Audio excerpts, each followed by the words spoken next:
Shabbat Shalom, Hebrew Israelite family, glory and honor to our Father Yhwh, the creator of heaven and earth, the sea and all that in them is, and to Messiah Yahweh Shai, the only begotten Son of the Father, the sinless, spotless high priest of Israel, the atonement for the sins of Israel, and the soon returning King of the planet Earth. Glory and honor to Messiah Yahweh Shai and to Father Yahweh.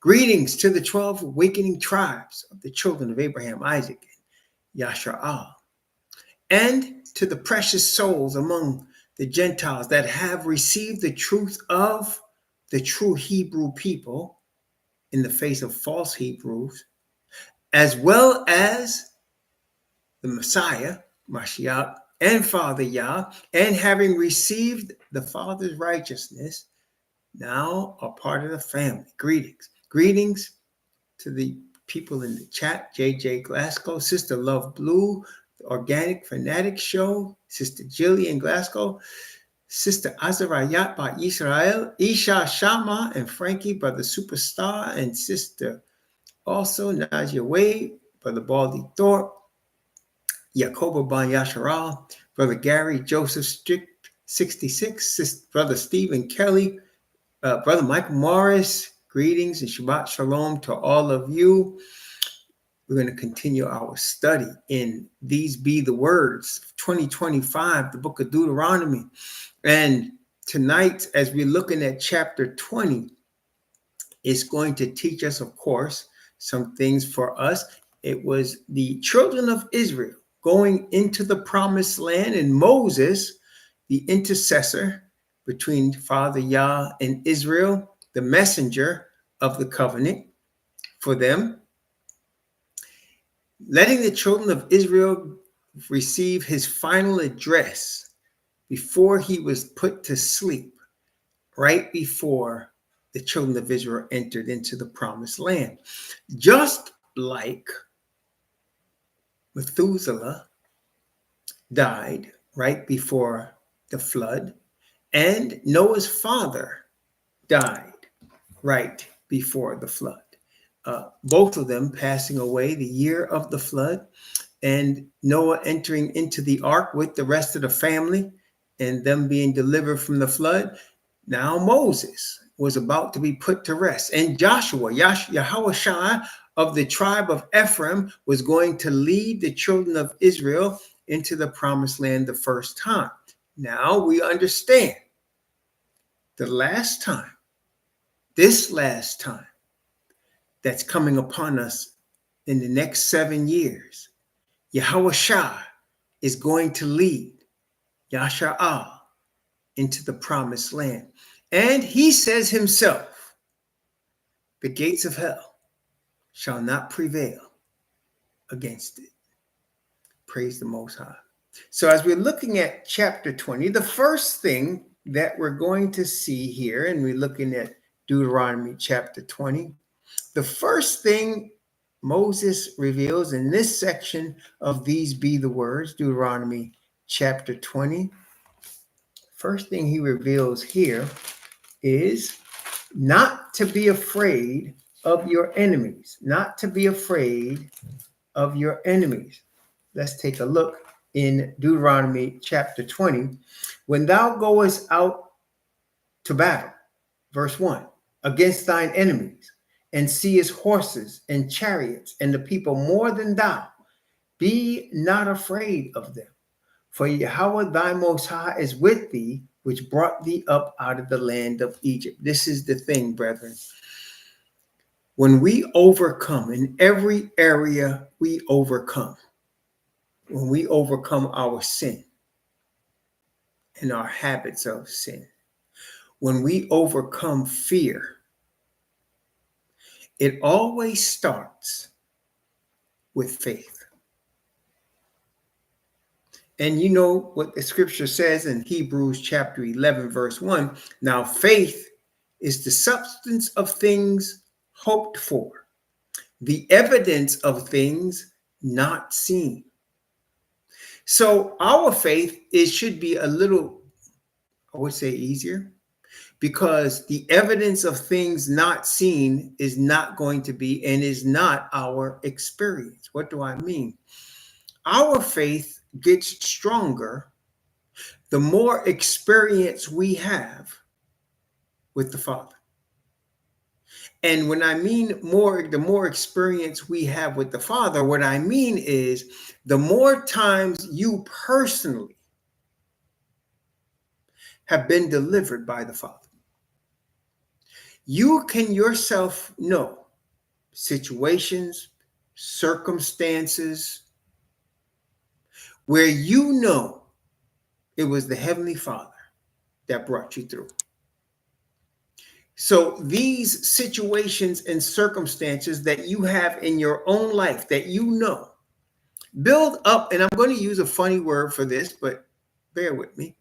Build up a portfolio of experience. I know that sounds funny, but does that make sense to you? It's like building a folder of your experiences so that you know from your own experience that the Father has brought you through many things. It's like, right, it's like a resume of your experiences. And they're only yours. They're not anybody else's.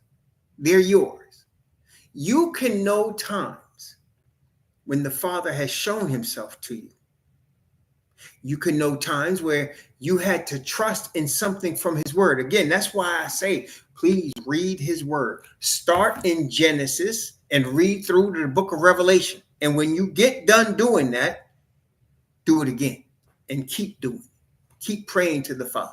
Because when you have trust in some of the promises of the word, he will respond. And when he responds to you, and you know it was his word, that you were trusting him, that he responded to you, that becomes part of your overall portfolio. And what happens is when you grow in this experience and your portfolio of deliverances and your portfolio of times when the Father came through for you grows.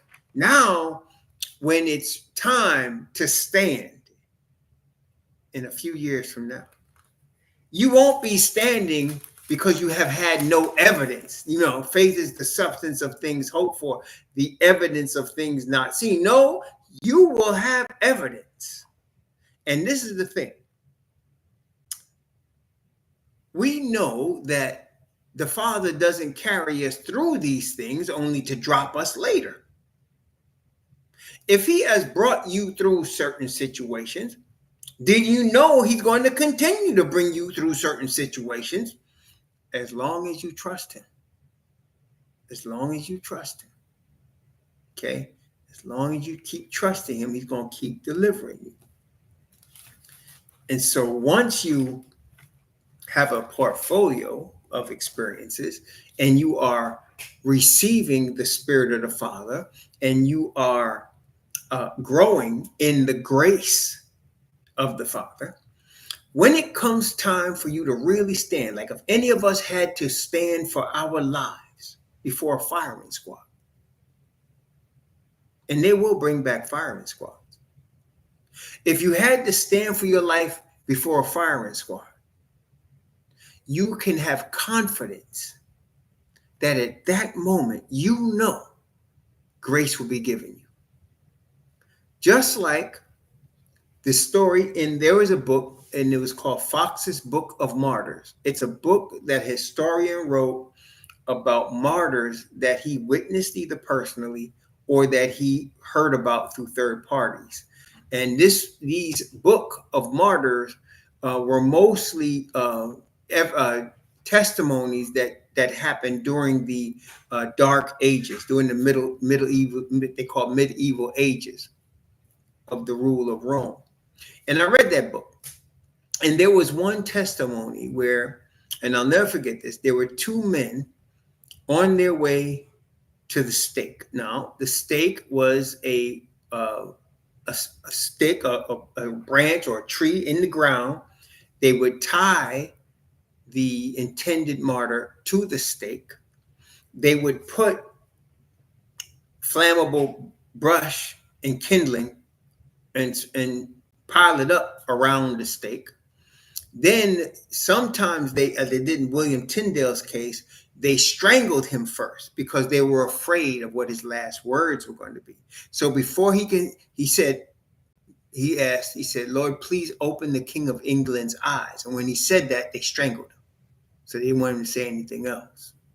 So they strangled him and then burned him. Sometimes, though, most times, they did not strangle you. They just burned you. And they wanted you to scream. They wanted to hear you scream and agonize in pain. That's how sick these people are when they're under satanic power. So these two men were headed to the stake. They were going to and they could avoid the stake if they recanted. In other words, if they proclaimed their faith in the Pope of Rome and in the Catholic Church, they would avoid the stake. And they wanted one to see the other suffer in order to make sure that the second guy had a chance to recant. So they were on their way to the stake. The first man was filled with faith. He wasn't scared. And the second man was scared to death. And the first man said to the second man, the grace of the Most High, grace of the Lord will keep us, and I'm going to give you a sign that it will before I die. So they tied the first man to the stake. They put the kindling, they lit it, and he was burning, and it was quiet. It was quiet. And the fire got more and more, the flames got more and more, and it was burning him, and you couldn't tell what he looked like. He was dark, like charcoal. And at the last minute, it burned off the rope that they had him tied to. And the second man is watching. And at the last minute, before he died, he raised his hands in triumph. And then he died. Then the second man was encouraged to take his martyrdom when it was his turn. So the moral of that story is, the Father will give grace to those he calls to do whatever he calls you to do. If he calls you to run across a lake and not walk or not swim, run across it on water, he will give you grace to do that. If you have to face a firing squad, he will give you grace to do that.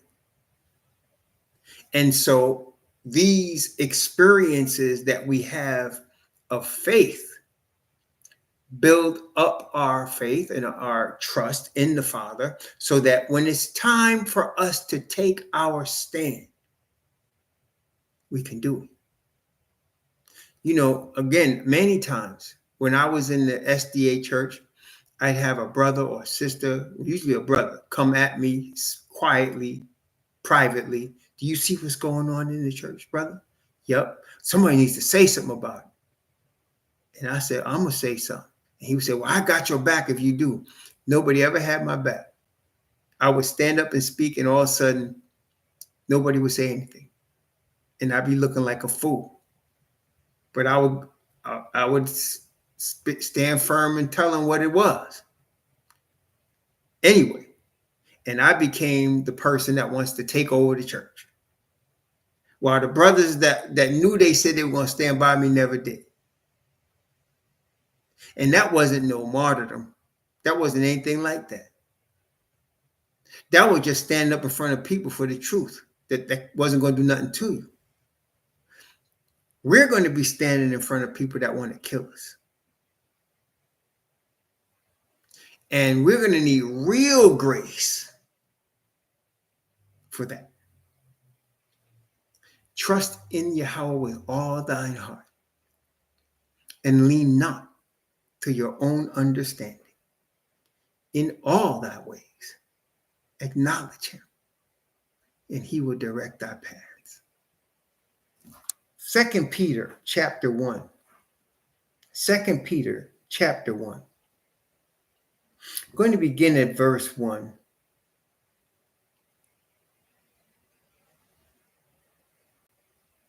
I'm going to begin at verse 1 and read down to verse 4. 2 Peter chapter 1, from verse 1 to verse 4.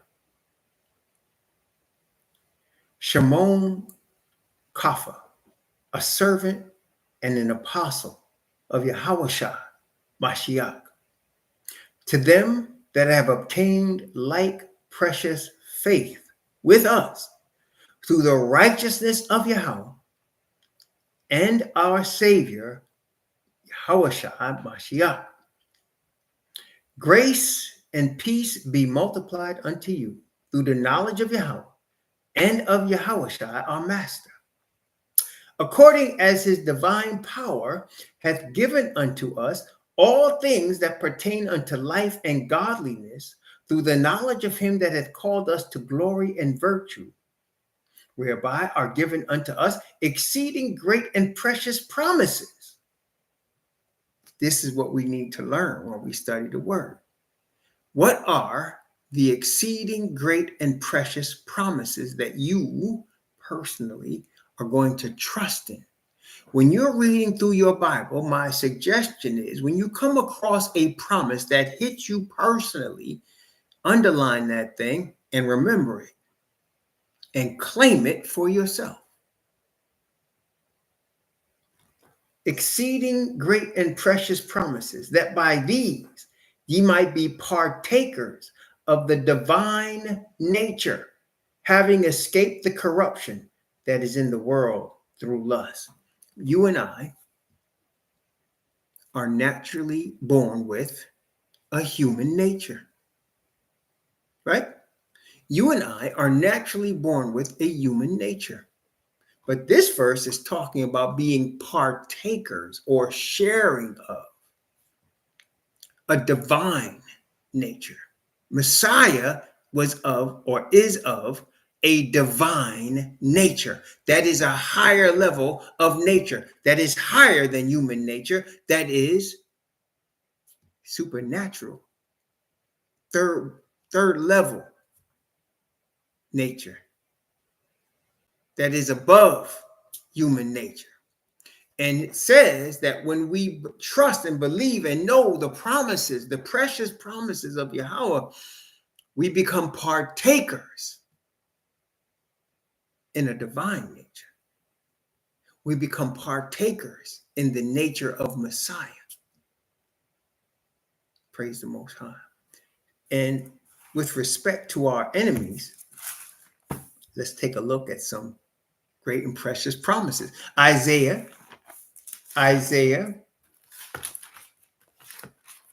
one that just came to my spirit was Isaiah chapter 54, one of my favorite ones. Isaiah chapter 54.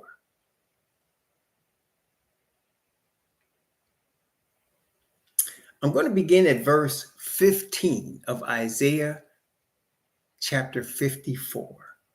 Isaiah 54, beginning at verse 15. And again, you will not be called to trust in the Father Yah with no evidence that he's ever delivered you. Every day when you are praying, and I'm praying, should we not be giving thanks to the Father? For he is good and his mercy endureth forever. Should we not be giving thanks because we see another day, because we have a roof, because we have health, because we have food, because we have family, because we have truth, because we have the word? Should we not be giving him praise because we can see the sun and the sky that he put there? Should we not be giving praise? So every day we should be giving praise. And then, of course, there'll be experiences that we have, individual experiences that we go through. And we know he has delivered us, sometimes even showing himself to us very plainly. I know he did that to me. And then we have a big time experience that we can call on and know he's always going to be there with us. Praise the Most High.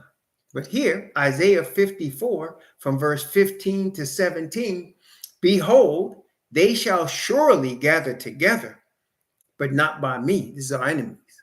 Whosoever shall gather together against thee, that is you, Israel, shall fall for thy sake. Whosoever is gathered together against you will fall for your sake. Behold, I have created the smith that bloweth the coals in the fire, and that bringeth forth an instrument for his work. And I have created the waster to destroy. No weapon that is formed against thee shall prosper. Every tongue that shall rise against thee in judgment thou shalt condemn. This is the heritage of the servants of Yhwh, and their righteousness is of me, saith Yhwh. No weapon, I don't care what it is, if it's a missile, if it's a heat-seeking device, if it's sonar, radar, or any other car or dar, no weapon formed against you and me will prosper. And every tongue that shall rise against us in the judgment, you're going to condemn it. This is our, and this is powerful, this is our heritage. In other words, I remember listening to Ross Barnett. Ross Barnett, 1961, was the governor of Mississippi. And in 1961, the government was going to bring by force James Meredith, a Hebrew, into the University of Mississippi. And that same week, Mississippi was playing a football game, and they had a big rally, and Ross Barnett spoke at the rally. And he says, I love Mississippi. And he says, I love our heritage. The heritage of fishing, hunting, and lynching of the Hebrews. I love our heritage.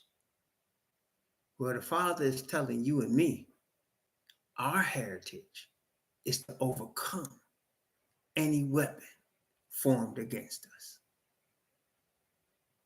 That's a promise right there. Any weapon formed against you, no weapon that is formed against you shall prosper. That's a promise right there. Praise the Most High. That's a promise.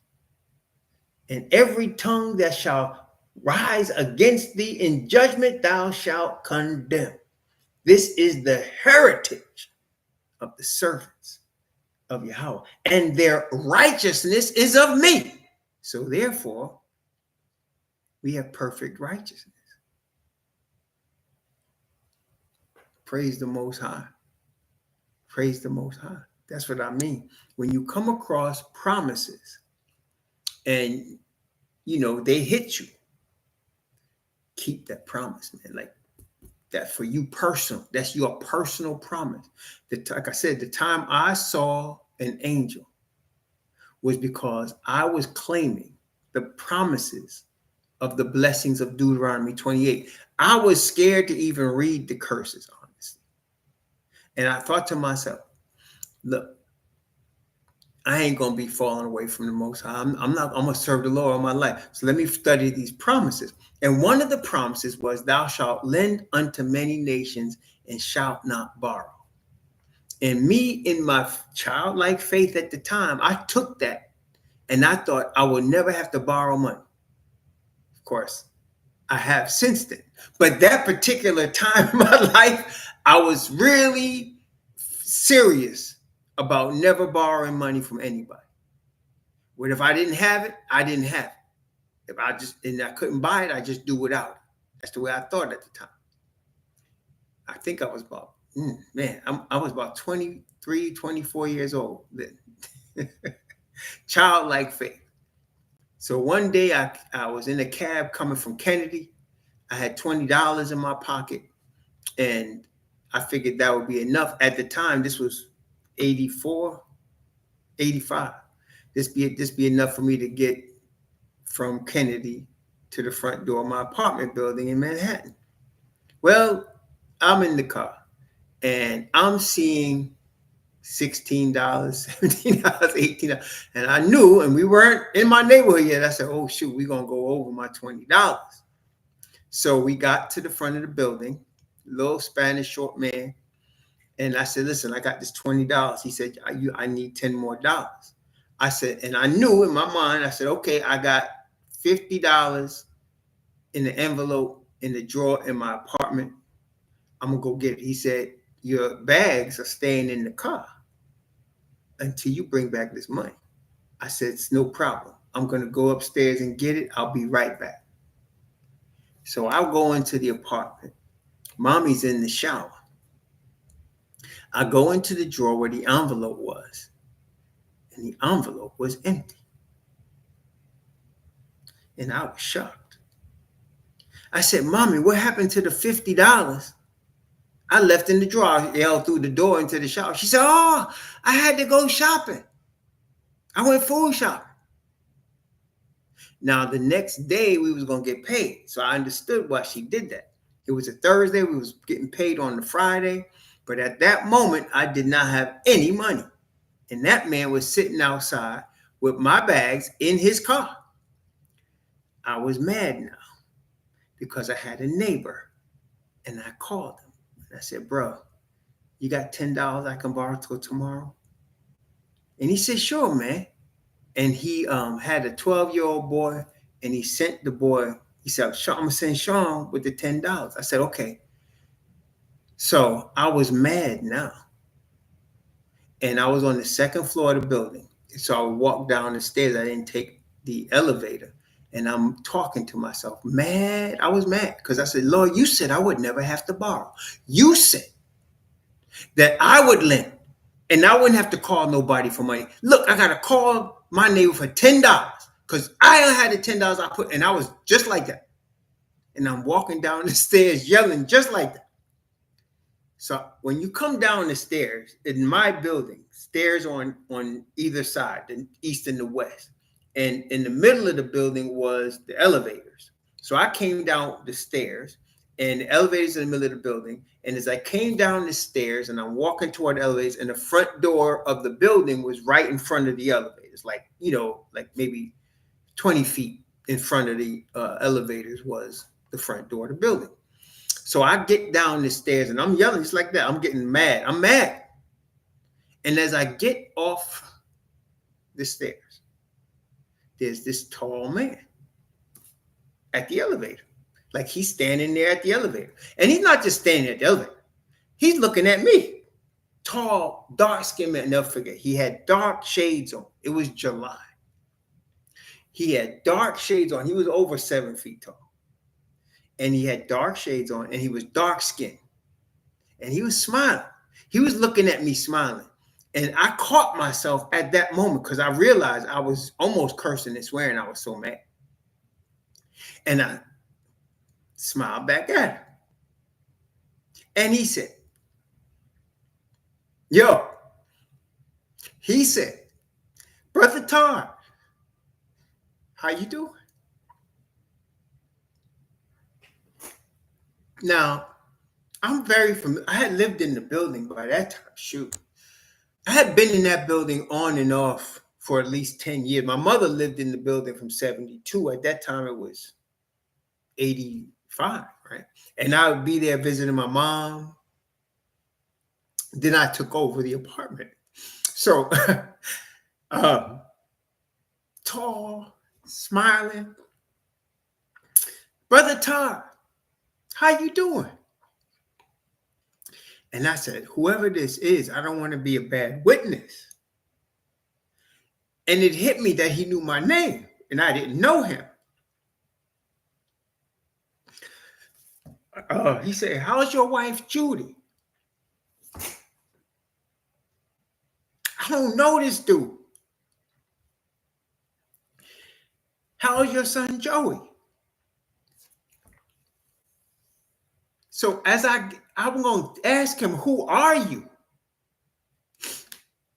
And I get right to him, like I'm looking up like this. And he's looking down, he's just smiling. And I look to my left, and there was the cab driver with his hands crossed, standing on the side of his, leaning on his cab with a mean look on his face. So I start, my attention is drawn to the door. So I start walking to the door. And the tall man, he's walking beside me. He opens the door for me. I walk through the first, there's two doors. I walk through the first door. Then he holds the second door, and I walk through the second door. And as I was about to tell the cab driver the $10 was about to come, the tall man, he walked to the driver's side. See, the cab driver was on the passenger side, leaning up against his car like this. He was looking mean, man. The tall man walked to the driver's side of the car. And he was tall, like the top of the car was like the bottom of his chest or smaller. And he said, "Brother Todd, do you need money?" And I said, "Yes." He said, "How?" And he put his hand up in the air like this, and he had a wad of money. It was in his left hand. And then I said, $10. And I tell you what, man, I said, "I'm going to get it back." He said, "That's no problem." I said, "No, I'm not taking this $10 from you without getting it back to you." I said, "I get paid tomorrow. I'm going to give you the money." He said, "You don't have to worry about that." He said, "Are you sure that's all you need is $10? Now the cab is looking at him. The guy is looking, he's looking at him and he's looking at me and he's wondering what's going on.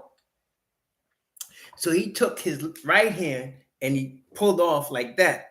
And he had $10 and he handed it to the little man. And the little man almost ran to the back of his cab, took my bags out, threw them on the sidewalk and took off. When he was doing that, Sean was coming to my left on a skateboard. At that time, they did it before that, but kids with their skateboards. Well, the boy was on the skateboard and I turned and here he come on the skateboard. And when I saw him, I was about to tell him, don't worry about it. And I turned and I saw the tall man. And I said, "Listen," and he was walking away. I said, "Where you going, man? Where you?" He said, "Don't worry about it." I said, No, please. Tell me where I'm bringing this $10 because I'm bringing it to you tomorrow.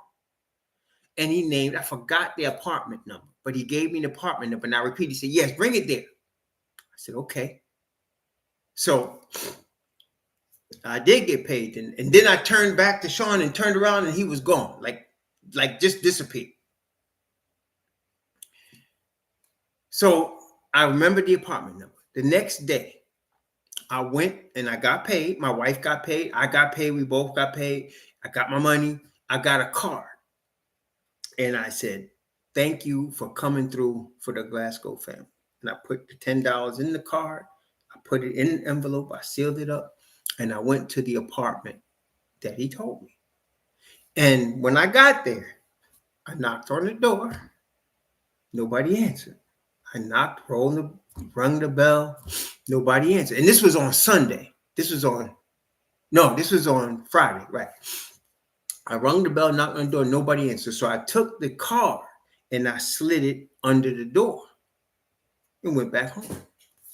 So Sabbath came and went. And that Sunday morning, somebody's banging on my door. I opened the door, there's this lady. I know this lady. I don't know her name.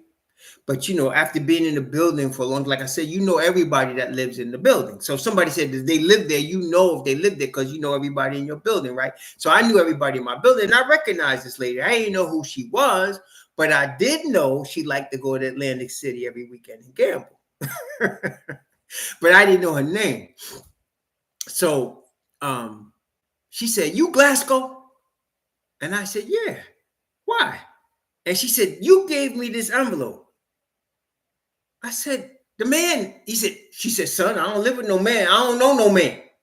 I said, "I'm not saying." I said, "The man." She said, "I'm telling you, I don't know no man. Take your envelope and your $10." And she marched away.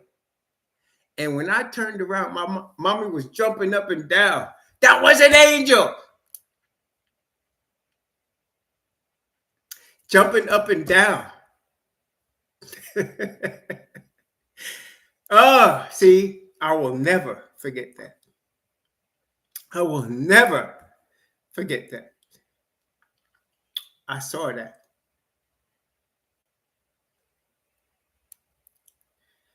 And so that's what I mean. That's what I mean when I say you get your own experience. And I want to tell you, honestly, seriously, the Most High, with my hand in his word, may I pay the penalty of death. It's not the only time. It's not the only time. I'm telling you, it's not the only time. Okay? There was at least 2 other times. And one time, it wasn't, at least I didn't think it was an angel, but the Most High was in control of the situation. But, I know. And so, Mommy and I, I ain't tell y'all. We were going to go to Panama in December. Most High said no. You know where we going? We going to Colombia in December.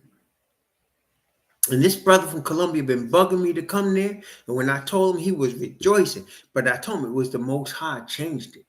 And we're going to Colombia this December. Medellin, Colombia. Pray for us. But Mommy was like, I wonder where we going. I wonder what the neighborhoods are like. And I said, you know what, though?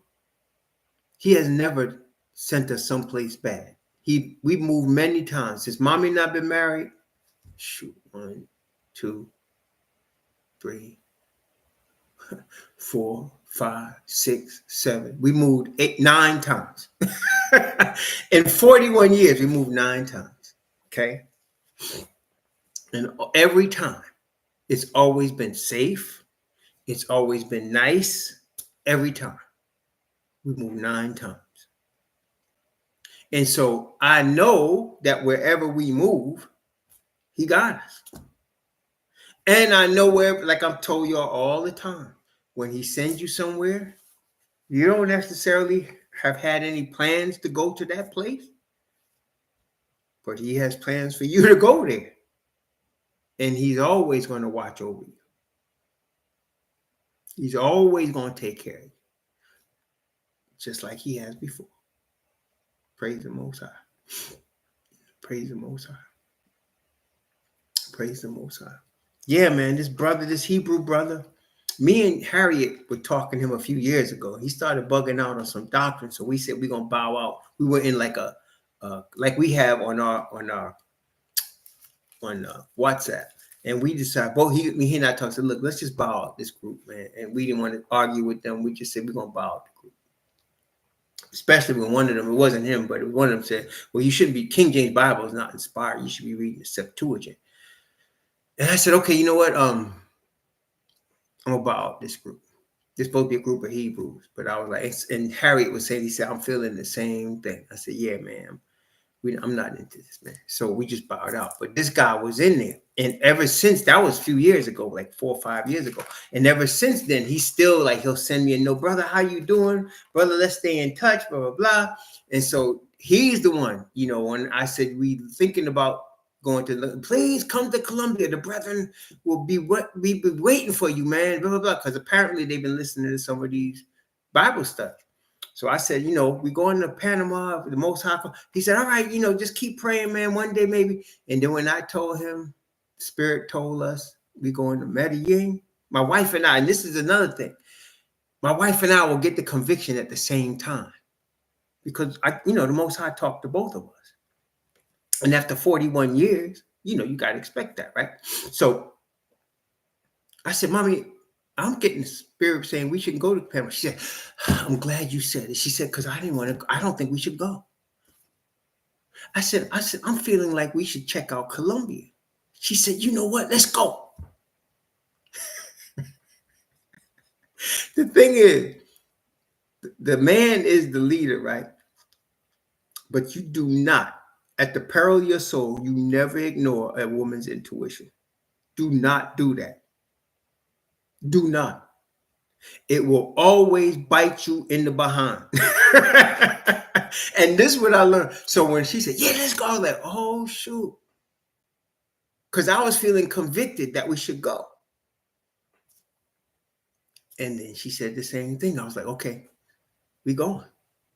I connected with the brother. There's another woman over there. We connecting with her. Oh, yeah. It never fails to bite me in the behind when it's something that I'm not sure. Maybe I shouldn't be doing it. Maybe I should. And then I decide I want to do it. And she said, I don't know about that. Especially when it's involving business. Because I was self-employed I would say for at least 15 years, something like that. 12, 15 years. I was self-employed. And sometimes I would cut some corners. I ain't gonna front. And when I told her what I was going to do, she's like, oh, and my wife don't know nothing about finance. Nothing about numbers. 1 + 1 = 3. She just like she just like organic. Carry the one. Oh my God, I'm messed up. So when I said, I think I'm gonna do X, Y, and Z and put it in this and that, and she's like, oh, I don't know about that. And every time I would go against what she would say, it would bite me square in my behind. So I learned over time. If she said, I don't know about that, and I'm feeling like maybe I shouldn't, don't. If she said, oh, yeah, that's a good idea to do that. Okay. Okay. Yeah. So, brethren, so she said, yeah, let's go. I was like, oh, shoot. She gung-ho to go. Okay. All right. And then it was cheaper going there than it was to Panama City. I was like, oh, shoot. Okay. This is a sign. Everything was cheaper. I said, okay. And you know what I'm saying? Remember before I said, if a door is open, walk through the door. Do not question it. Just walk through the door. Door open. Okay? Praise the Most High. Promise number 2. There's a lot more, of course. But here, Psalm 91. Psalm 91.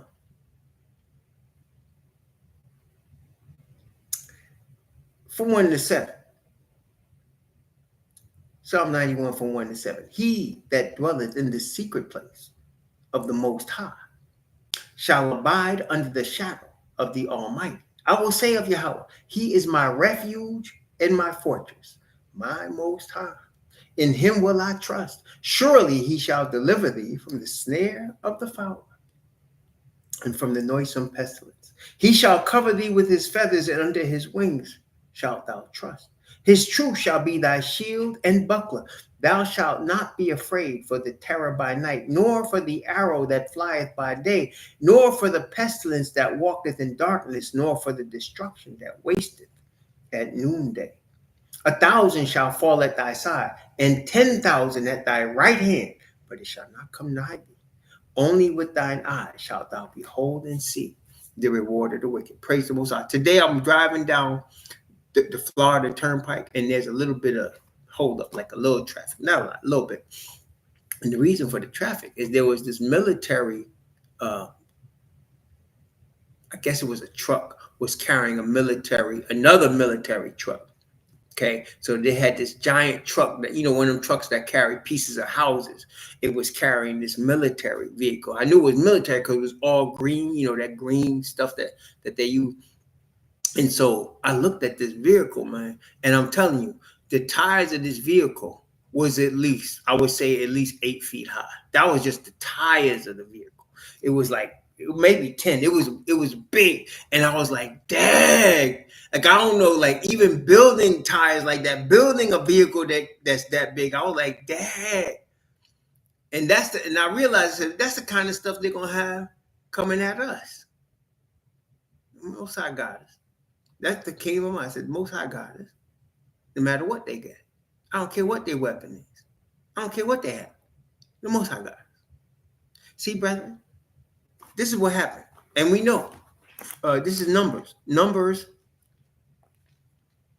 chapter, I want to say 12, but let me just make sure.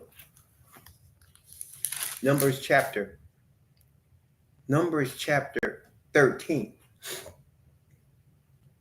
Numbers chapter 13. When they came back from the 40 days of spying out the land and the testimony that they gave.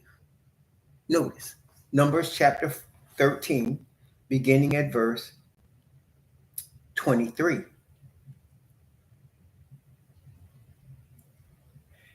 And they came unto the brook of Eshcol, and cut down from thence a branch with one cluster of grapes. And they bare it between two upon a staff. And they brought of the pomegranates and of the figs. The place was called the brook Eshcol, because of the cluster of grapes which the children of Israel cut down from thence.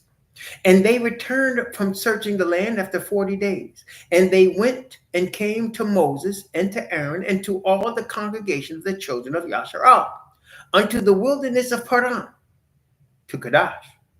And they brought back word unto them, unto all the congregation, and showed them the fruit of the land. And they told him and said, We came unto the land whither thou sent us, and surely it floweth with milk and honey, and this is the fruit of it. Nevertheless, the people be strong that dwell in the land, and the cities are walled and very great. Moreover, we saw the children of Anak there, and the Amalekites dwell in the land of the south, and the Hittites, and the Jebusites, and the Amorites dwell in the mountains, and the Canaanites dwell by the sea, by the coast of Jordan. And Caleb stilled the people before Moses and said, Let us go up at once and possess it, for we are well able to overcome it. But the men that went up with him said, We be not able to go up against the people, for they are stronger than we. And they brought up an evil report of the land, which they had searched unto the children of Yasharal, saying, The land which we have gone to search it, it is a land that eateth up the inhabitants thereof, and all the people that saw it in it are men of great stature. And there we saw the giants, the sons of Anak, which come to of the giants, and we were in our own sight as grasshoppers, so we were in their sight. Brethren, really, when you're out in the woods, have you ever been out in the woods? Out in the woods, like maybe you went mountain climbing, or you went hiking up a hill or up a mountain, and you're in a state forest. You ever been there? Me and mommy and the kids, we were there many times. And when you get up in a situation like that, everything, you seem like a little midget compared to everything that you're seeing that's around you. We used to live in New Hampshire by this mountain. It was called Mount Monadnock. And it was the biggest mountain in that section of New England. Okay. And the mountain was about 2,000 feet high. It wasn't like 5,000 or 10. It was like 2,000 feet high. But we were in New Hampshire, in the Keene, New Hampshire area. And when you climb to the top of Monadnock, if you had binoculars, you could see Boston, it's not next door. You know, if you know the difference between Keene, New Hampshire and Boston, it's a great distance. But when you stood at the top of Monadnock with some binoculars, you could see Boston. It was amazing. But when you're climbing that mountain, it seems like you're just a grasshopper, and the mountain and the woods and the trees and the stones are huge. And you're climbing this mountain, right? It takes, I don't know, maybe 3 hours, 2 hours to get to the top, 3 hours, something like that. And we went to the top several times, but it seems, intimidating. Imagine when we're out there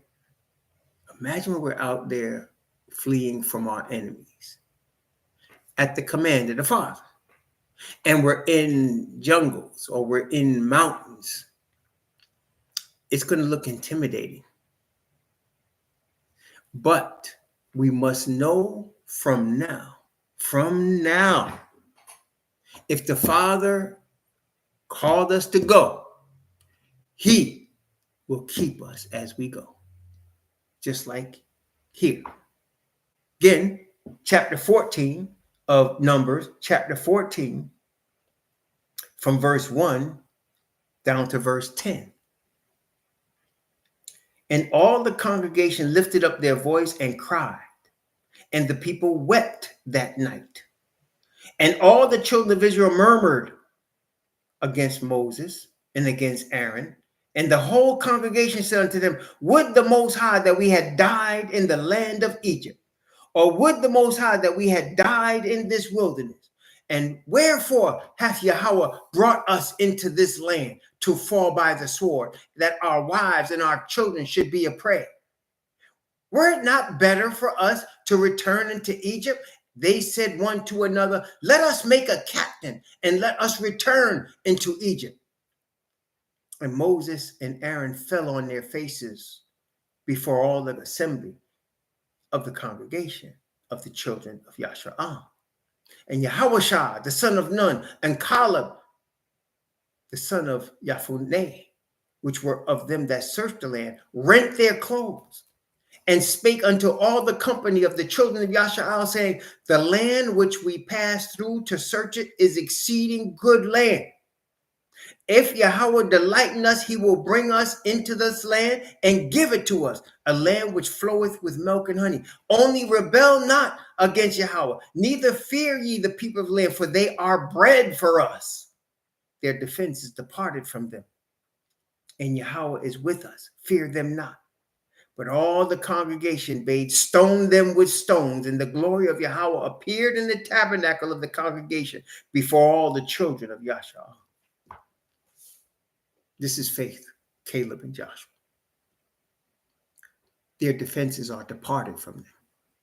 They are bread for us. They were bigger than them, stronger than them. There were more of them than the children of Israel. There were more of them.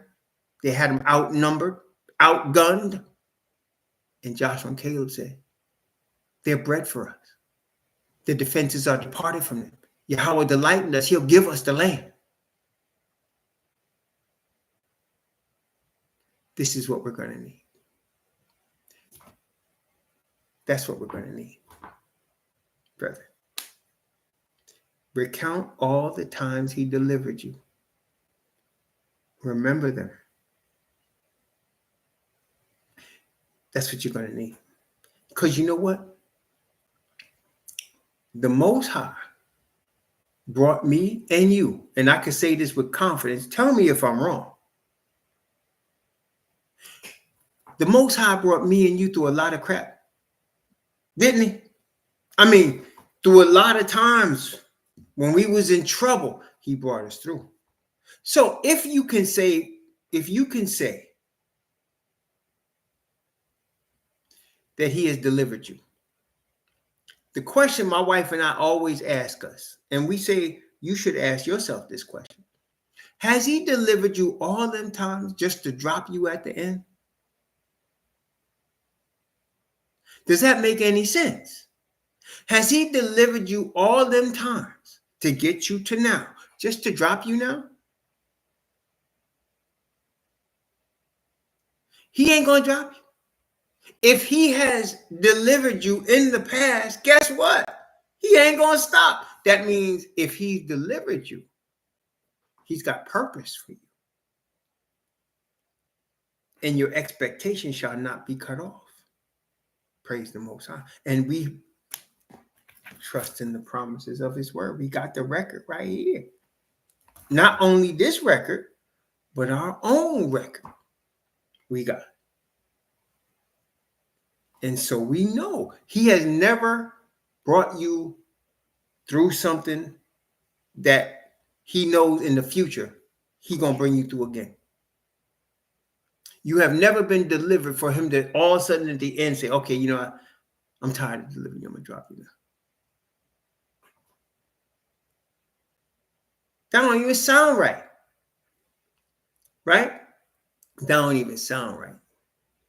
So if he has delivered you in the past, and you know, number one, it was impossible. Number two, You did not deserve it, and he still delivered you. He ain't gonna drop you. Look, we're about in just a few short years, brethren. We're about to go through the most stupendous time in the history of planet Earth. And I'm not even joking. The Bible says it. There shall be a time of trouble such as never was since there was a nation.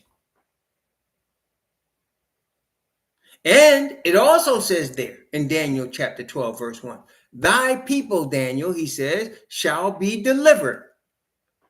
Everyone that shall be found written in the book. Brethren, that's you and me, brethren. Are you trusting in the Father's righteousness? Are you confessing your sin to him? Are you acknowledging and giving thanks for what he's done for you? Then you belong to him. And he's not going to drop you. He ain't brought you through all of that to drop you. All right, Miss Edwards, he ain't did it. He's going to keep doing it.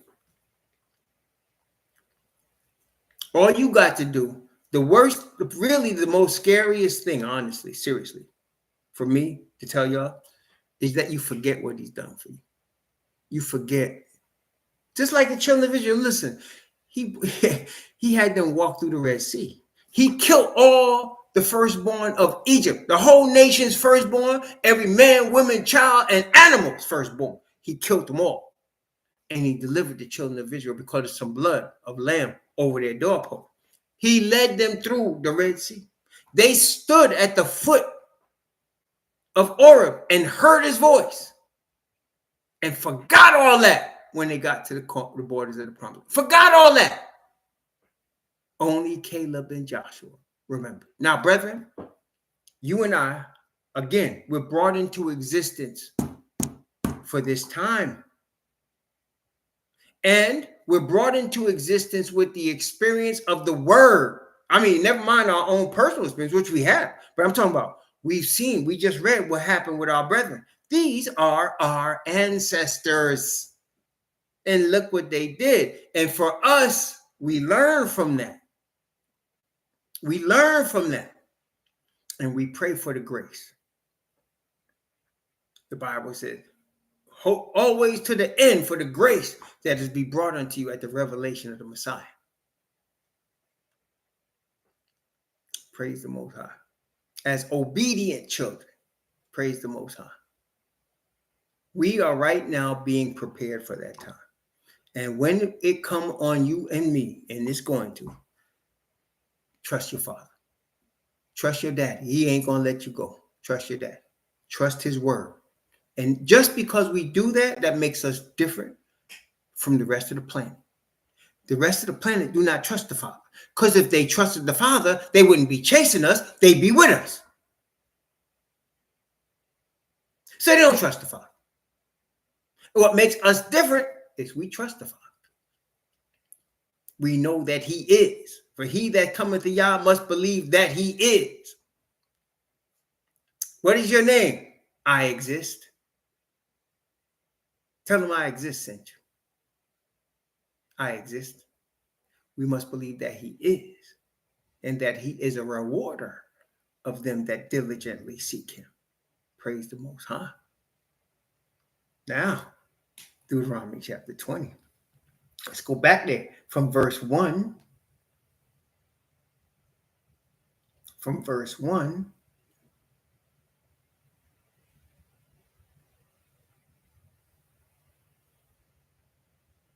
I'm going to read from verse 1 down to verse 9.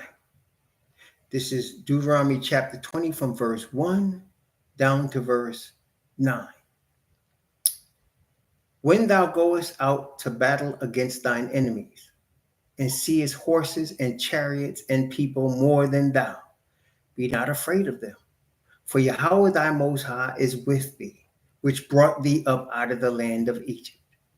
And it shall be when ye are come nigh unto the battle, that the priest shall approach and speak unto the people, and shall say unto them, Hear, O Yashar'al, ye approach this day unto battle against your enemies.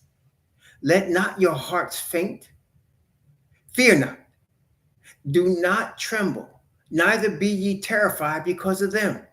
For Yahweh, your Most High, is he that goeth with you to fight for you against your enemies, to save you. And the officers shall speak unto the people, saying, What man is there that hath built a new house and hath not dedicated it? Let him go and return to his house, lest he die in the battle, and another man dedicate. What man is he that hath planted a vineyard and hath not eaten of it? Let him also go and return unto his house, lest he die in the battle, and another man eat it. And what man is there that hath betrothed a wife and hath not taken her? Let him go and return unto his house, lest he die in the battle, and another man take her.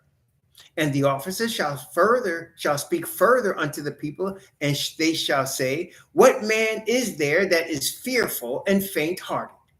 Let him go and return unto his house, lest his brethren's heart faint as well as his heart.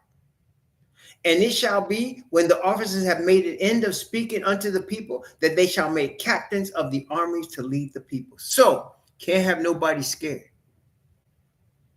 Can't have nobody of faint heart. Can't have nobody that's not talking Joshua and Caleb level faith. They're bred for us. Their defenses are departed from them. Yahweh is going to deliver them into our hand. Yes. Don't be scared. I know it's easy to say, right? But that's where grace comes in. Grace will cause you not to fear. Grace will cause you to stand firm, as brothers say, 10 toes down.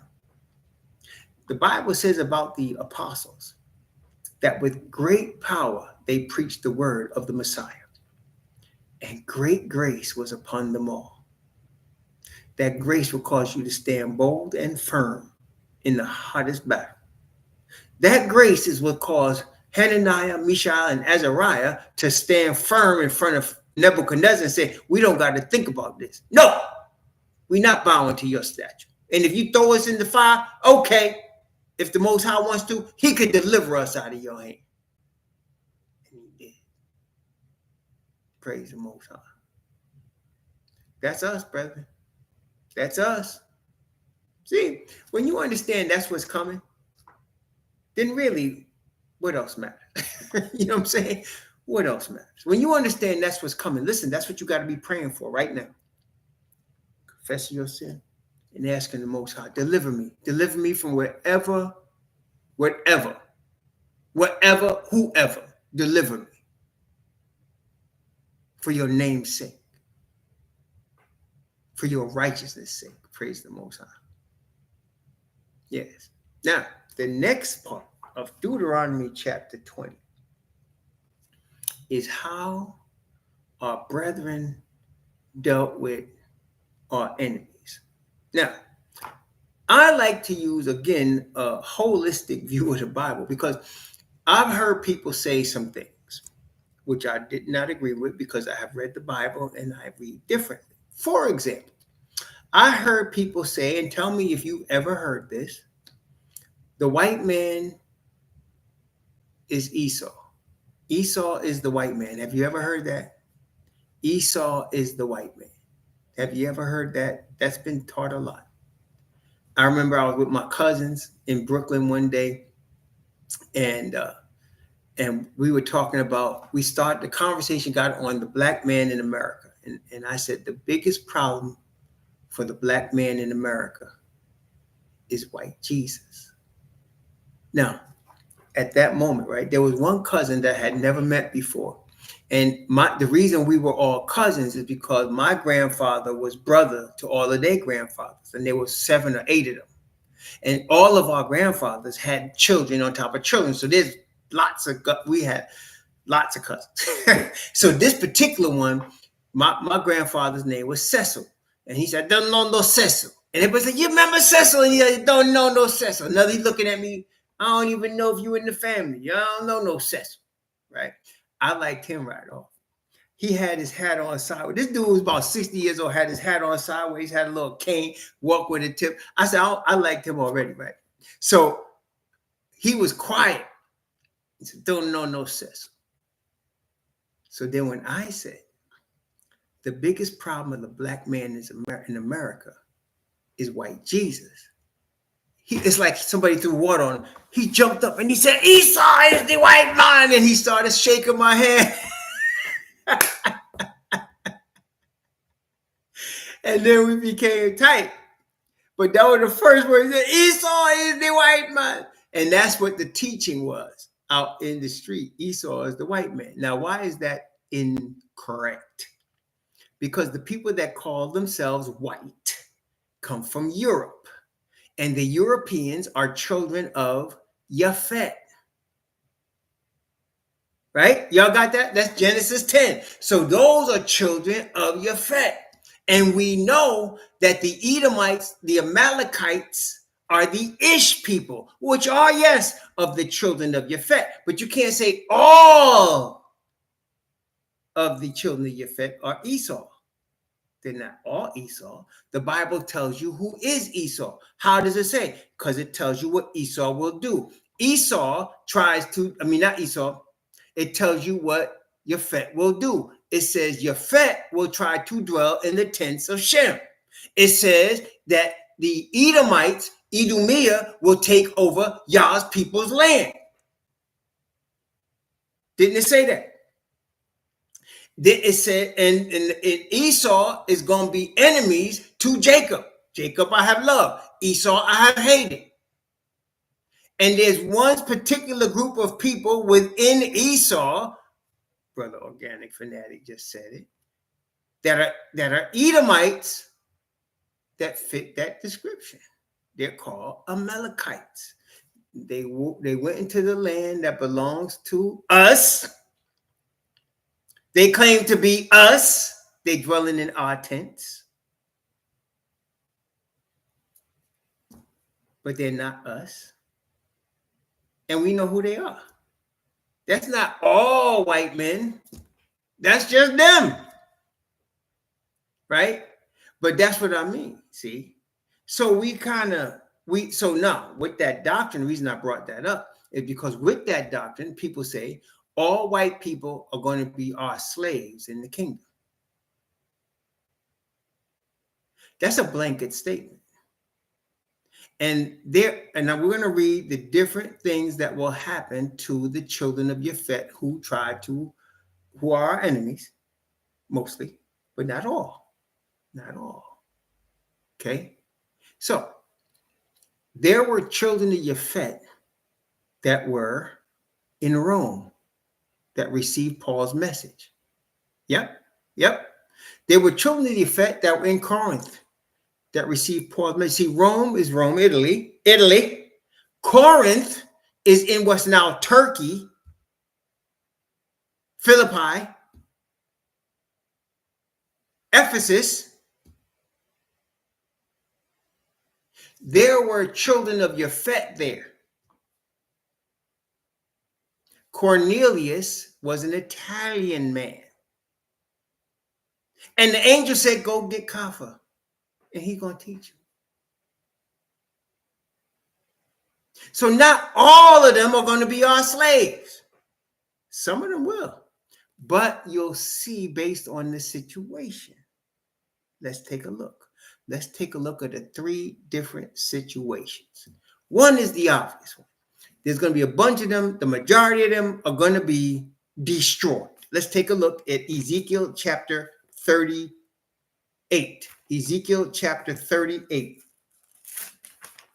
Ezekiel 38, and we'll see the various situations that the children of Yhwh will end up in as a result of coming against us.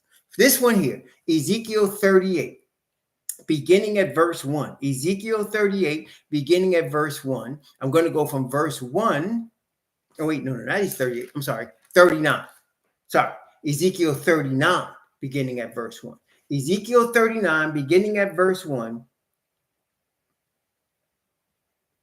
And I'm going to go down from verse 1 to verse 7. Ezekiel 39, from verse 1 to verse 7. Therefore, thou son of man, prophecy against Gog. This is the children of Yhwh, Gog. Prophecy against Gog, and say, thus saith the Most High Yahweh. Behold, I am against thee, O Gog, chief prince of Meshach and Tubal, telling you where they come from. That's Europeans right there. Look at Genesis chapter 10, 1-5. That's Europeans. Behold, I'm against thee, O Gog, chief prince of Meshach and Tubal, and I will turn thee back and leave but the sixth part of thee, and will cause thee to come up from the north parts, and will bring thee upon the mountains of Israel. So how many of them he's leaving? A six of them, which means 5-6 of them will be what? Destroyed. Okay? Why? Because they're coming up from the north and they're coming against us. They're our enemies and they're going to be destroyed. Okay, wait a minute. Let's keep reading. I will smite thy bow out of thy right hand. The bow, the tank, the gun, the whatever, right? I will smite thy bow out of thy right hand, and thy left hand, cause thy arrows to fall out of thy right hand, and thou shalt fall upon the mountains of Yashar'al, thou and all thy bands and the people that is with thee. I will give thee unto the ravenous birds of every sort, and to the beasts of the field to be devoured. Thou shalt fall upon the open field, for I have spoken it, saith the Most High Yahweh. I will send a fire on Magog and them that dwell carelessly in the isles. You know who they are. In the isle, they shall know that I am Yahweh. So will I make my holy name known in the midst of my people Yashar'al, and I will not let them pollute my holy name anymore. And the heathen shall know that I am Yahweh, the Holy One of Yashar'al. So 5-6 of them destroyed. 1-6 of them left. Let's keep looking. Wait a minute. Let's get another witness. Revelation chapter 19. This is Messiah on the white horse after the wedding, after the Feast of Tabernacles. This is Revelation chapter 19. Revelation chapter 19, beginning at verse 11. Revelation chapter 19, beginning at verse 11. Going down from verse 11 down to verse 21. Revelation chapter 19, verse 11 to verse 21. And again, this is prophecy. This is not like this ain't no Disney World fable. This is prophecy. This means this gonna happen. They don't even, if you were to share this with the lost ones, they wouldn't believe it. So it don't matter. It's not for them. It's for the servants of Yahweh. Praise the Most High. And what did we just read? And their righteousness is of Yahweh. Praise the Most High. So now we have Revelation chapter 19, verse 11 to verse 21. And I saw heaven opened, and behold, a white horse. And he that sat upon him was called Faithful and True. And in righteousness he doth judge and make war. Yes. His eyes were as a flame of fire, and on his head were many crowns. And he had a name written that no man knew but he himself. And he was clothed with a vesture dipped in blood, and his name is called the Word of Yahweh. And the armies which were in heaven followed him upon white horses, clothed in fine linen, white and clean. And out of his mouth goeth a sharp sword, that with it he should smite the nations. And he shall rule them with a rod of iron, and he treadeth the winepress of the fierceness and wrath of Al Shaddai. And he hath on his vesture and on his thigh a name written, King of Kings and Lord of Lords. And I saw an angel standing in the sun, and he cried with a loud voice, saying to all the fowls that fly in the midst of heaven, come and gather yourselves together unto the supper of the great Most High, that ye may eat the flesh of kings, and the flesh of captains, and the flesh of mighty men, and the flesh of horses, and of them that sit on them, and the flesh of all men, both free and bond, both small and great. And I saw the beast and the kings of the earth. This is the chief princes of Meshach and Tubal, the kings of the earth. And I saw the beast and the kings of the earth and their armies gathered together to make war against him that sat on the horse and against his army. And the beast was taken, and with him the false prophet that wrought miracles before him, with which he deceived them that received the mark of the beast, and them that worshiped his image. These both were cast alive into a lake of fire burning with brimstone. And the remnant were slain with the sword of him that sat on the horse, which sword proceeded out of his mouth. And all the fowls were filled with their flesh. So you can see 5-6 of them are going to be destroyed. You can see that, right? 5-6 of them are going to be destroyed. Then you have Cornelius. People like Cornelius. And the angel said, go get the Hebrew and he'll teach you the word. And Cornelius and all his family received the word. And Peter said, what is hindering us from baptizing them, being that they received the Holy Ghost the same as we? Remember Cornelius. I won't need to go into that one. That's Acts chapter 10. You know that one. Okay, one more. Isaiah chapter 56. Isaiah 56. So far, where we go? Ezekiel, John, Luke, Acts chapter 10, and now Isaiah again. Isaiah chapter 56. This is what's happening. We got to get a whole totality of the situation. So Isaiah is going to give us actually two. Let's look at one, Isaiah 56. Isaiah 56, and then we're going to go back to Ezekiel. Isaiah 56, beginning at verse 1. Isaiah 56, going down from verse 1 down to verse 8. Isaiah 56, 1 to 8. Thus saith Yhwh, keep ye judgment and do justice, for my salvation is near to come, and my righteousness to be revealed. Blessed is the man that doeth this, and the son of man that layeth hold on it, that keepeth the Shabbat from polluting it, and keepeth his hands from doing any evil. Neither let the son of the stranger, that is foreigner, that hath joined himself to Yahweh, speak, saying, Yahweh hath utterly separated me from his people. Why would he say that? Because he's not the bloodline. Yahweh hath utterly separated me from his people. Neither let the eunuch say, behold, I am a dry tree. For thus saith Yahweh unto the eunuchs that keep my Shabbats and choose the things that please me, and take hold of my covenant. Even unto them will I give in mine house and within my walls a name better than of sons and of daughters, and I will give them an everlasting name that shall not be cut off. Look, choose the things that please me, take hold of my covenant. The covenant is with Israel and Judah. So for a stranger to take, or a eunuch to take hold of the covenant, they are joining with Israel and Judah. What does that call that? What does Paul call that? Grafted into the tree.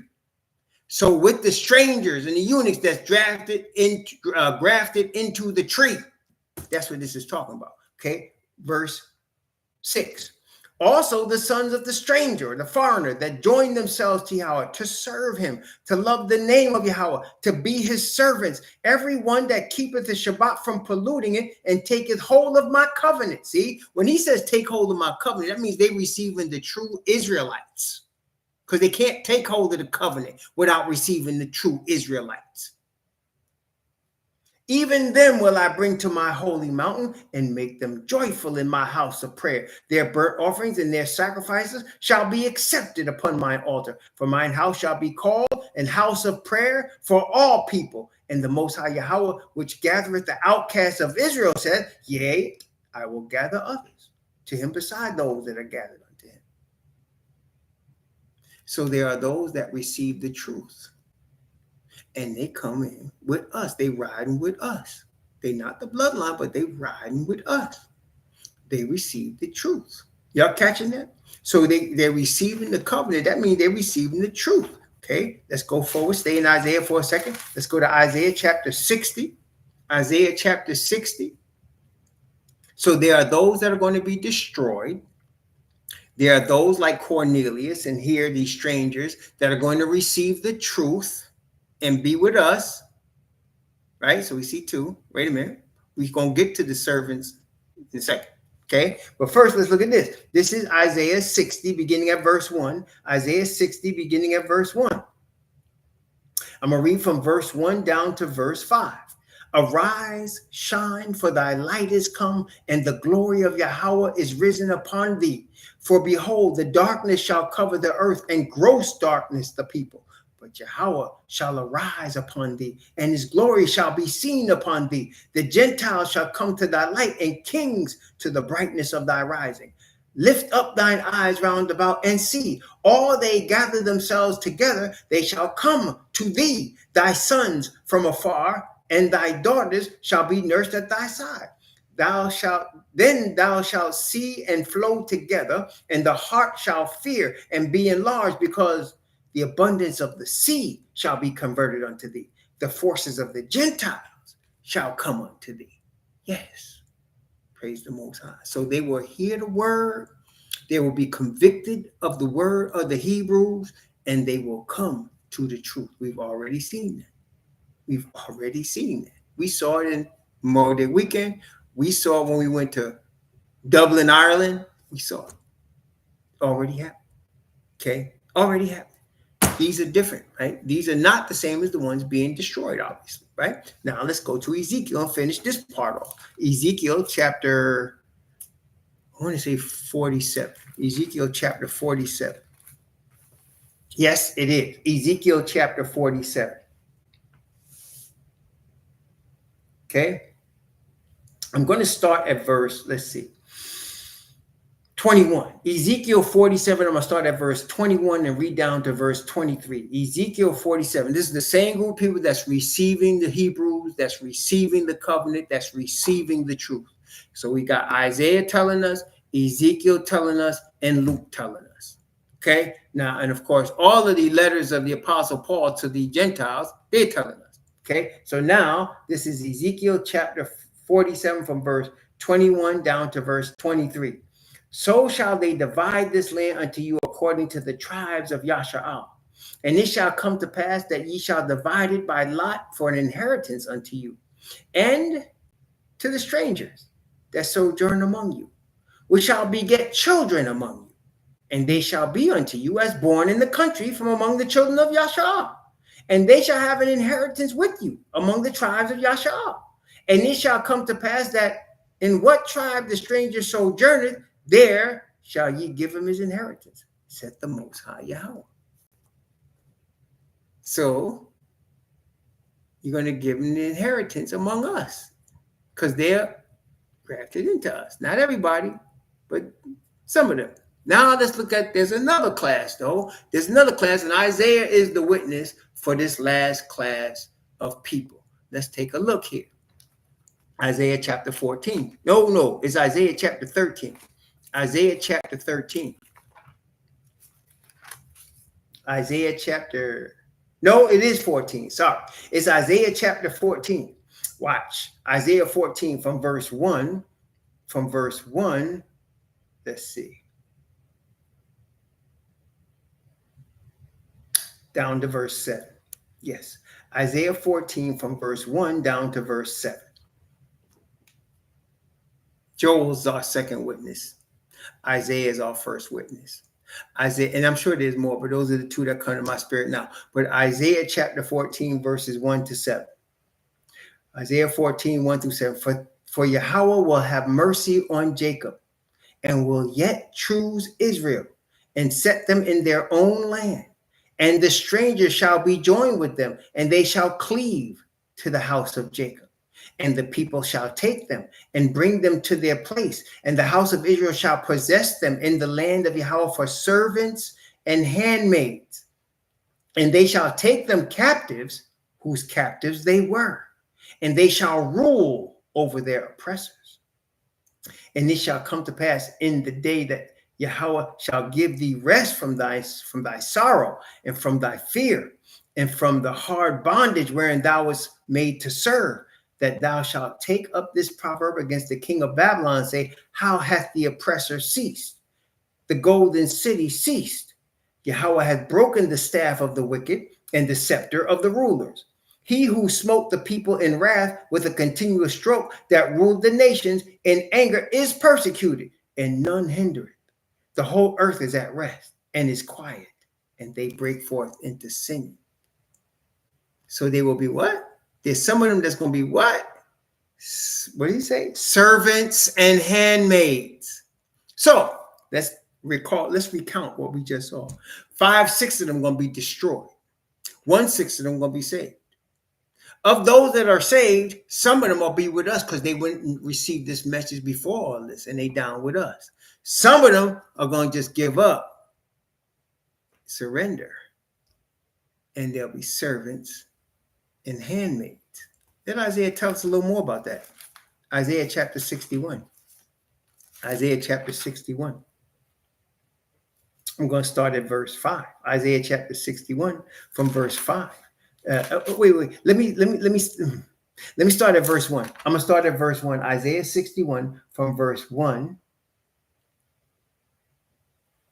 Oh, man. From verse 1 down to verse 7. Isaiah 61, 1 to 7. Y'all ready? The Spirit of the Most High Yahweh is upon me, because Yahweh hath anointed me to preach good tidings unto the meek.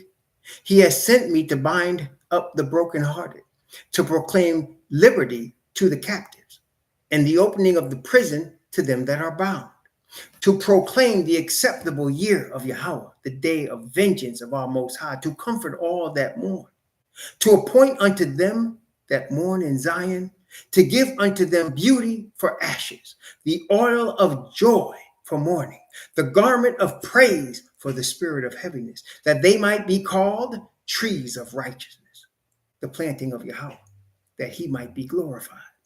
And they shall build, watch this, they shall build the old waste places. They shall raise up the foundation, the foundations, They shall raise up the former desolations, They shall repair the waste cities and the desolations of many generations. Now, us, yes, it means us, but are we physically going to be doing that? Watch. And strangers shall stand and feed your flocks, and the sons of the alien shall be your plowmen and vine dressers. But ye shall be named priests of Yahweh. Men shall call you ministers of our Most High, and ye shall eat the riches of the Gentiles, and in their glory ye shall boast yourselves. For your shame ye shall have the double, and for confusion they shall rejoice in their portion. Therefore in their land they shall possess the double. Everlasting joy shall be unto them. So strangers are going to be our plowmen and vine dressers. Strangers are going to be our servants and handmaids. But also strangers are going to be our brethren. Y'all got that? Everybody got that? So it's not just one thing. See, when you read all these witnesses, you get different things. I also told you about Joel. Let's take a look at Joel real quick before we head back to Deuteronomy. Let's take a look at Joel real quick. Joel chapter 3. Joel chapter 3. Going to start at verse 6. Going to start at verse 6 and read down to verse 13. Yeah, from verse 6 to verse 13. The children also of Judah and the children of Jerusalem ye have sold unto the Grecians, that ye might remove them far from their border. Behold, I will raise them out of the place whither ye have sold them, and will return your recompense upon your own head. And I will sell your sons and your daughters into the hand of the children of Judah, and they shall sell them to the Sabians, to a people far off. For Yahweh hath spoken it. Proclaim ye this among the Gentiles, prepare war. Wake up the mighty men. Let all the men of war draw near. Let them come up. Beat your plowshares and swords and your pruning hooks into spears. Let the weak say, I am strong. Assemble yourselves and come, all ye heathen, and gather yourselves together round about. Thither cause thy mighty ones to come down, O Yahweh. Let the heathen be wakened and come up to the valley of Jehoshaphat. For there will I sit to judge all the heathen round about. Put ye in the sickle. Yeah, Revelation chapter 14. For the harvest is ripe. Come, get you down. Let the press is full, and the vats overflow, for their wickedness is great. So you can see what's coming for all the heathen. Those that are with us, those that come later, those that don't come. And there's more, actually. I could read Zechariah. That's another one. There's more. But I think y'all got the point. So let's quickly finish and read this in Deuteronomy. Deuteronomy chapter 20. Let's finish this. Deuteronomy chapter 20. Keeping you a little later tonight, excuse me. Deuteronomy chapter 20. Okay, let's begin at verse. Let's see. Where do we stop? We stopped against 10. We stopped at 9. Okay, so from 10. to 20. This is Deuteronomy chapter 20 from verse 10 to 20. When thou comest nigh unto a city to fight against it, then proclaim peace unto it. And it shall be, if it make thee an answer of peace and open unto thee, then it shall be that all the people that is found therein shall be tributaries unto thee, and they shall serve thee. So the ones that surrender are the servants and handmaids. The ones that surrender, they don't fight against us, they surrender. They realize the jig is up. They surrender. Okay. Then let's see. Verse 12. And if it make no peace with thee, but will make war against thee. Revelation 19, Ezekiel 39. Then thou shalt besiege it. And when Yahweh thy Most High hath delivered it into thine hands, thou shalt smite every male thereof with the edge of the sword. But the women and little ones and the cattle and all that is in the city shall, even all the spoil thereof, thou shalt take unto thyself. Thou shalt eat the spoil of thy enemies, which Yahweh thy Most High hath given thee. And thou shalt do unto all the cities which are very far off from thee, which are not of the cities of these nations, and of the cities of these people, which Yahweh thy Most High doth give thee for an inheritance. Thou shalt save alive nothing that breatheth, but thou shalt utterly destroy them, namely the Hittites, the Amorites, the Canaanites, the Perizzites, the Hivites, the Jebusites, as Yahweh thy Most High hath commanded thee. That they teach you not to do after all their abominations which they have done unto their gods. So should ye sin against Yahweh your Most High. When thou shalt besiege a city long time and making war against it, and thou shalt not destroy the trees thereof by forcing an axe against them, for thou mayest eat of them. For thou shalt not cut them down, for the tree of the field is a man's life, to employ them in the siege. Only trees which thou knowest that they be not trees for meat, thou shalt destroy and cut them down, and thou shalt build bulwarks against the city that maketh war with thee until it be subdued. So those that fight against us will be destroyed. Those that surrender will be servants. Those that come to us before the war will be brethren. Y'all see that? Those that come to us before the war will be brethren.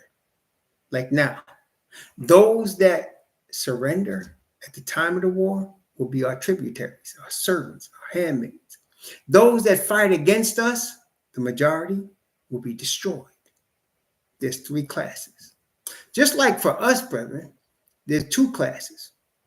There's the faithful ones, and there's the coons, otherwise known as Judas. There's going to be Judas. You remember, Judas was of the bloodline. Judas was of the bloodline. Always will be. Then there's Balaam, who sells out for money, thinking he getting ahead. So there's two classes among us, and there's three classes among them. Well, there's really three among us too. There's Judas, there's Balaam, and then there's those going to be destroyed from among us. It's the same, right? Praise the Most High. Well, Castillo.